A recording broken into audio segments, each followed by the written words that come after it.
In all my videos, I always say that the Snapdragon chipset is more powerful than an Exynos chipset. Most of the time, I usually tell people, if you want to buy a Samsung phone, always make sure the Samsung phone is actually a Qualcomm Snapdragon chipset. But recently, while I was scrolling through on my tech newsletter, I saw something that burst my imagination. You see, recently, the Exynos 2600 or 2600 chipset was created, alright? And there was a best thing that has changed a lot of things at the moment. You see, a GPU test was made for both the Exynos 2600 chipset and the S25 Snapdragon 8 Elite chipset. Now, what we got to understand here is that the 2600 Exynos chipset was 15% more powerful.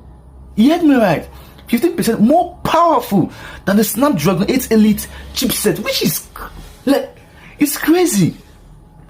And don't worry, see, like, it means that the speed of this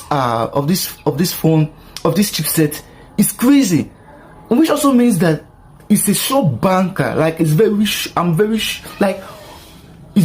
the S26 series is going to have an Exynos. You know that the S25 series doesn't have, an Exynos, just Snapdragon 8 Elite chipset. It shows that the S26 is surely going to have an Exynos chipset. That's what it means. I mean, look at the scores. Like, can you see the scores here? Can you see it?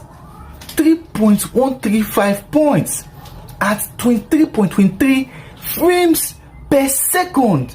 And when you compare that, to the Snapdragon 8 Elite chipset, we're talking about 2.861 points at 19.87 frames per second. You can see it now, 15% more powerful. That's crazy. Like, the S26 series surely going to get, an Exynos chipset. But do you know the reason why I had to rethink everything again? We haven't gotten the latest Snapdragon yet.